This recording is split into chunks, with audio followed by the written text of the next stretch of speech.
Okay, so the second part of my video, I'm going to go ahead and continue with the other eye. I probably should have went ahead and started the eye, but I'm trying to edit, and I am going out to do errands, so I'm trying to move through my videos a little bit faster. I'm not even reviewing them now, I'm just posting them, and I put the descriptions in on the latter part of my video. But in my first video, if you missed it, the reason why I didn't want to skip through the eye, because this, let's say someone is looking at my video for the first time and they click on it, you know, they will be like, okay, how did you do your eyes then? Like, what products did you use? So on all of my videos, I always give a little recap in case this is one of the first videos that you've ever seen of mine. I basically applied a M.A.C paint pot as a primer. The primer does have pigment in it. It's like a beige base. I don't really use it as a primer often, as I said in the prior video, because it does have pigment to it. I originally bought it, as I was explaining in the other video, basically for an eyeshadow like this. I'm utilizing my finger to apply the eyeshadow because it is a pressed pigment. And if you use a brush with this, you're going to get a lot of the eyeshadow on your face, underneath your eye, where you really don't want it to be. So I was saying in my other video before I wrapped up on that I'm using my middle finger only because it's my largest finger, and I really do want the eyeshadow to reach a large portion of my lid without being meticulous. This particular shadow, you don't need a brush and you don't need to be particular. If I was being particular, I would just use my pinky and then work my way that way. And I don't know if you can see it because a lot of times my makeup doesn't show up so vivid on video, because I'm more, my makeup tutorials are more about enhancement of your beauty and not so much the dramatic look that people are doing. But I do want this to be a contouring video, so I can share my technique on how I contour and do my makeup. So because I personally feel like a lot of ladies have gotten a little bit overboard with the whole contouring. I explained in another video that contouring is really great. Actually, to me, contouring is a throwback. Ladies have been contouring since, I'm 37, so I was born in 79. As far as I can remember, my mom used to contour and use heavy blush. So trends come and go, and I've seen trends come and go. And I know when my mom used to wear makeup back then, and I was younger, I would never be caught dead with what she was doing. But she is a trained cosmetologist, so she knew everything that she was doing. So if she was alive now, she would just be loving it that everyone is contouring their faces like crazy. So I'm not knocking contouring. Contouring is really great to accentuate your features, but when you are going to work, or you're in a business atmosphere or in a business environment, wearing that much makeup is not professional and it looks crazy. Contouring is great if you go to the club and you really want to be dramatic and really want your face to really pop. Contouring was really made for stage. Like a lot of people that I've mentioned in another video, like Kim Kardashian, she's like the queen of contouring. Yes, she has a makeup artist that does her makeup. She is on television. When you contour your makeup for television, it's going to be a different effect. When you're contouring your makeup for editorial or for a magazine or for print, it's going to be a different effect. My contouring is based upon where if you're on a one-on-one, having a one-on-one conversation, you are enhancing your features where they can look at you and be like, gosh, she got a lot of makeup on. You don't really want makeup to be like, gosh, she got a lot of makeup on.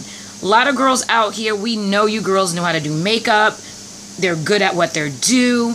But a lot of them are makeup artists, and I find a lot of makeup artists wear actually almost too much makeup. So sometimes when I go to the mall or someone's going to do a makeover for me, I'm always nervous that they're going to get dramatic. And a lot of times when they do it, they do take in what you like, but sometimes they have so much makeup on your face you'll never be able to replicate what they've done because you're not a professional. So my looks are just from experience, and these are just techniques that I use that I want other girls to not feel intimidated, that they can do the same thing too and look just as good.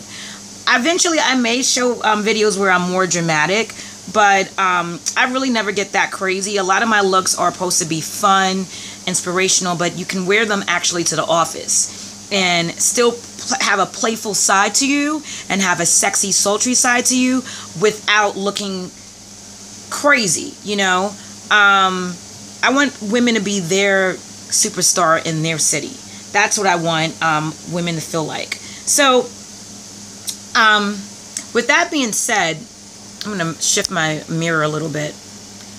With that being said, that's why I apply the makeup. I normally don't apply my eyeshadow utilizing my fingers. I don't like to contaminate my makeup, but I actually only use that eyeshadow that way. So it's always had my fingers, and generally my hands are really clean when I'm utilizing makeup. But I normally tell people they shouldn't you know, use their fingers in their makeup because there's a lot of oils in your skin. But generally I always start with a towelette. I always wipe my hands off my face, so I already know my hands. There's no oils on my skin, because that can also break out your skin. So right now, that's all I have right now after my little long, you know, take on that. I utilize my wipes, as I've shown in other videos, to clean up my makeup. I'm not really using the micellar water technique because I don't really want the micellar water on my skin today, because I want to make sure that everything adheres to my skin exactly the way I want. So if you ever run where you feel like you got too much eyeshadow, it's where you don't want it to be, particularly with something that has a pigment in it, like this particular eyeshadow does. See how I remove that? You just take a wipe and you just clean it up. Because it is a pressed pigment, you may get some excess in there, but that's why I always start my makeup with my eyes first. So you can clean it up and you have the product exactly where you want it to be. Pressed pigments are really hard to work with if you're not used to them. And sometimes even when you buy makeup from the drugstore, they're not going to tell you that that's a pressed pigment in the eyeshadow you're buying, because most people who buy makeup don't even understand what that is. So putting something like that in on like an eyeshadow won't make sense for a person who's a beginner or who's not familiar with makeup. They're not going to even know what that is unless that terminology becomes on trend where people will start looking for pressed pigments on purpose. Then that's when that's when they'll change the packaging and then make sure that terminology is used in their on their packaging to get people to buy their makeup. So I'm just basically showing how you can go about cleaning up. If you feel like you got too far, like I had explained earlier, you can always use a smaller finger, or just clean it up like how I'm doing this. So I kind of want to use my biggest finger. Besides my thumb, I'm going to show my middle finger without putting my middle finger up at you. Use my middle finger. So, because I wanted to get it really high up on my eyelid, because generally when I do eyeshadows, when I apply eyeshadow, I normally apply it one color, because I want my makeup tutorials to be for beginners. I want women to feel like they don't have to be a professional to apply a look that I create. So I want to make sure that is, in my videos. So this is basically what the eye looks like. I cleaned it up. I put that paint pot so you see it really dark towards my lash line. And then what the pressed pigment does is, as it gets darker from that paint pot, lightly you'll see a glittering effect going upward on your lash. I never apply eyeshadow in this area of my eye because I feel like my eyes have a natural color from my skin tone. So I never really highlight like that. I don't know if your eyes are like that, but if you do want to get that effect, you can always add it into your crease or in that area. But I never really add eyeshadow in that area. So done with the eyeshadow, I want to be extensive on that because if you do go ahead and buy this particular eyeshadow, it is different than other eyeshadows you may have worked with. It is called a pressed pigment. And if you look at my video as I get into this, a lot of my eyeshadows that I purchased from M.A.C, I buy the Pro Palette. This is a Pro Palette in small form. It's basically how you buy your eyeshadows from the drugstore, but M.A.C has it only at the M.A.C stores. You can't buy it from your mall or the department store M.A.C counters. Only the stores will carry this. This is me creating exactly a palette that I want. This is my basic neutral palette that I use. So you'll see this a lot in my videos. But I normally buy my eyeshadows this way. And my larger Pro Palette has a lot of empty spots. There's other eyeshadows I want to buy, but I'm probably going to have to buy them online and have it shipped to me since there's not a M.A.C location close to where I live.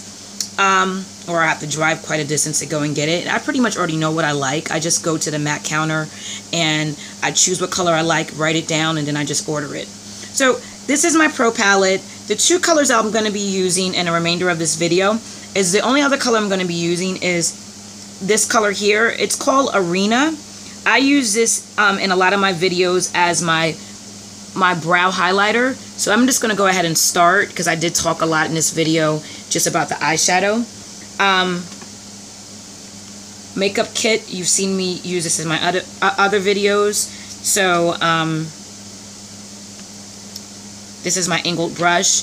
As I do maybe a handful of videos, I'm not going to even talk about what brushes and stuff I'm using. They're just going to be in my description. And if you don't know what I'm talking about, then you're just going to have to follow up and you know, check out my other videos. But I want to kind of shorten my videos and not make them as long. And by doing that, that's just me skimming through. So I just applied the Arena to my angled brush just on the tip. And what I do is I normally just go right under my, I apply this first before I do my brows in case I do need to clean this up. This is an eyeshadow I use. I've been using this eyeshadow for years and it's like my favorite highlighter where it gives me enough highlighter without being dramatic. And if you saw in another tutorial that I did yesterday featured around my Maybelline Cosmetic look, you can actually use any eyeshadow you want to be a brow highlighter, but sometimes some brow highlighters are brighter than others. And I find that this is the best highlighter for my skin. So you would have to figure out what kind of eyeshadow you want to use for that. They probably have actually brow highlighters that are actually called that, but I use a lot of eyeshadows. Because my thing about it is that when I buy cosmetics, I want to use it more than just for that. Like if I want to use this as an eyeshadow, I can. I'm going to show in this video how I have in my contouring, I use powder foundation. So even if I'm contouring with it, if I were to, you know, get a tan, I still have a foundation I can use throughout the summer. Because, you know, your skin changes throughout the fall, winter, spring months. Sometimes your skin is lighter, sometimes it's darker, sometimes you tan more in the summer months. And your skin changes color. So you have to, you know, roll with the punches with how your skin changes. And I always find it to be very smart. Get your bang for your buck. If you're going to spend about $30 on makeup, you might as well have it as a makeup. Have it as a makeup that you can use for several different uses, you know, as opposed to just one. So I normally angle it in that direction when I'm applying my brow highlighter. And I'm pretty generous. I try to get it in like more of a triangular, a rounded triangular section and get it right directly underneath the brow. And I'm probably going to wrap up my brows in just a moment because I'm approaching that 15-minute mark. But that's pretty much it in terms of highlighting your brows. Everything that I'm doing in this video are just basic techniques of how I start my foundation before I start my foundation. So that's pretty much it in terms of the highlighter. I just try to get really directly underneath, right just underneath the brow bone.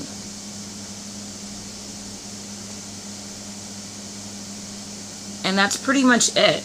You know, it's not really kind of hard to do. Brushes are key. You don't have to buy the brands I use, but these are my favorites over the years.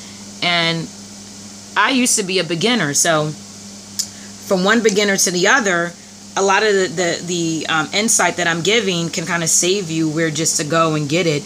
And travel kits really are great. So I'll be right back. I'm going to start face.